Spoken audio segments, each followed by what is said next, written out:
नमस्कार, good afternoon और आप सबका स्वागत है. Welcome to our next session at the ITV next conclave, a conclave where we are looking at of course a road map for India ahead. Bharat किस दिशा में बढ़ेगा अगले 100 दिन में और अगले 5 साल में, उस पे आज चर्चा जारी है. और अब बेहद खास मेहमान हमारे संग जुड़ चुके हैं, a very special guest, DMK's Rajya Sabha Member of Parliament and Senior Leader TKS Elangovan. Welcome, sir. जोरदार तालियां Elangovan साहब के लिए. My first question to you, sir.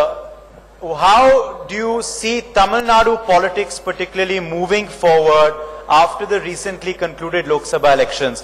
The results, the mandate of the people, that was of course overwhelmingly for your combine of the DMK and Congress in the Lok Sabha breakup, and also faring okay in the assembly by-polls, not so well though. How do you see the two results, both of the Lok Sabha elections and the assembly by-polls? It only shows that the people's anger against the incumbent governments.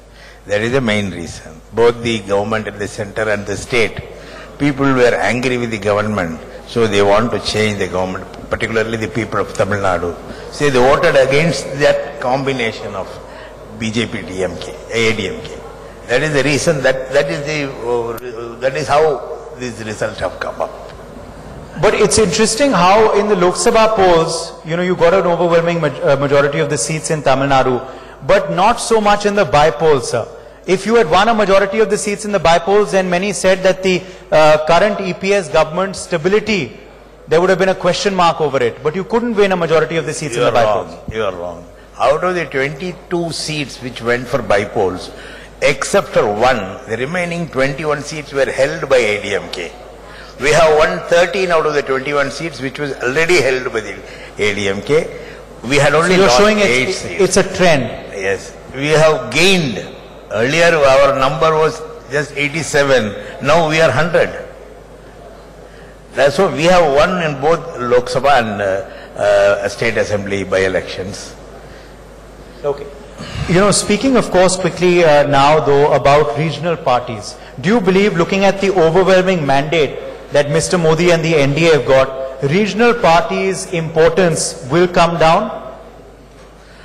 I think it is a message to Mr. Modi that the government of India, that the BJP or Mr. Modi should consider the multi-ethnicity of this country and respect all regions. So the responsibility of taking care of the regions, states, is now vested with the Prime Minister.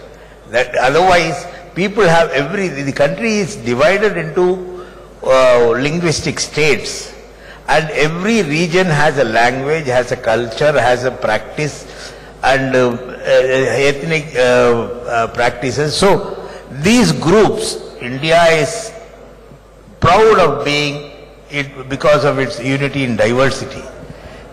Mutual respect between these various groups have kept India united so far.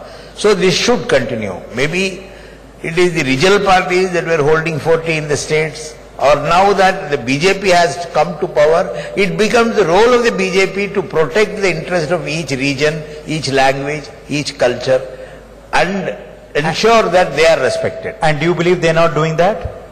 They have not. They have to do it, but their idea is different. I cannot say that they are not doing it, but what they speak is different.